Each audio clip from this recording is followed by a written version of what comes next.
Hello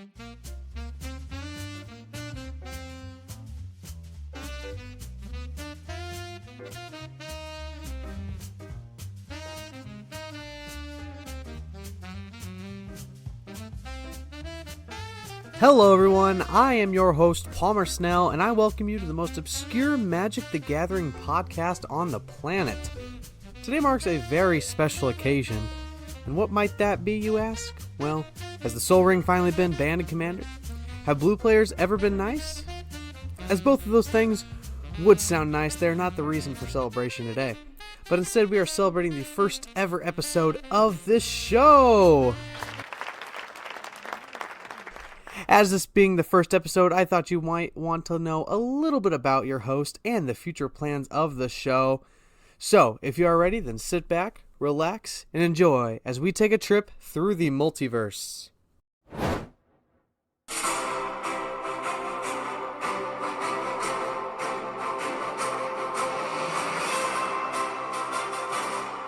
As I said in my intro, my name is Palmer Snell, and I am very happy to be sitting here with you today and talking about one of my most favorite pastimes, Magic the Gathering. I started playing Magic very recently, starting off right after I graduated high school in May of 2023, with my first set being March of the Machines: The Aftermath. And I know what you're going to say, because I know there's a lot of backlash behind the set, but I do truly enjoy it. And when I opened it, I had a really fun time. For a little background, I work at my local game store, Zeke's Comics and Games, and one Friday Night Magic, I decided to sit down and learn this wonderful game. Some of my regulars joined together in a pod to give me some tips from all aspects of the game. Now at Zeke's, we only really play Commander, so I don't yet have the experience with Standard unless you count Arena. But nonetheless, I was very eager to learn the game, especially because my first game was with friends I had made, but not yet being able to understand the game they all played. The deck I was introduced to was Yarok the Desecrated, which for those of you who don't know is a 2-colorless, 1 green, blue, and black, otherwise known as Sultai. He is a 3/5 elemental horror with Death Touch and Lifelink. His ability reads, if a permanent entering the battlefield causes a triggered ability of a permanent you control to trigger, that ability triggers an additional time. Pretty good if you ask me. And was it fun? Yes. But even though I was confused, starting off with combat, which is a very difficult thing if you've played Magic, I managed to take the win against the other players I played with, because of Field of the Dead giving me many 2/2 black zombie tokens, and Avenger Zendikar throwing tons of 0/1 plant tokens. I was able then to play a very strong Craterhoof Behemoth.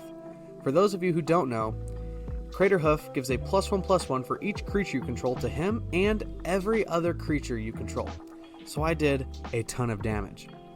We played a second game that night, and I managed to win against the rest of them with the help of my demonic tutor to help me get a Craterhoof again. I boasted about my win-loss ratio, saying out of 2 games I came out undefeated, but I was then quickly humbled by my coworker who let me know my wins were helped by a hefty budget of decks I was playing. That night I watched many YouTube videos and tutorials because I finally found a card game I really enjoyed. And even though I enjoy Pokemon, I had never had as much fun as I did with Magic. The next day I decided to buy my first pre-constructed deck or precon, that being the 2022 Black-Blue starter deck being commanded by Gisa and Geralf, which was all about creating zombies and resurrecting cards from my graveyard zone. As many of you know, there are multiple zones in Magic, but for those who don't, these are places where your deck can sit, from which you draw cards, where your graveyard is, where cards that are milled from the top of your deck are put, and then defeated or discarded are also put in that zone, and your exile zone, where cards are sent to never be played again. But those are just a few. There are many other zones we can talk about, but we'll save that for a later date. Jumping back to the story, I played the Zombie Resurrection deck multiple times and couldn't seem to win any games. I decided then and there that I would make the investment into the game and merge this precon with a little pricier one known as Wilhelt the Rot Cleaver, which took token creation 100 times further than I had done before. Jumping into the future to me recording this episode, I am up to 14 decks, consisting of upgraded precons and decks I've created myself. My favorite of which being Kibo Yukatabe Prince, which if you don't know is a 2-colorless, 1 green mana costing Monkey Noble. He is a 2/2 who has the tap ability to give each player a colorless artifact banana token with the keyword tap and sacrifice to gain 2 life and a red or green mana.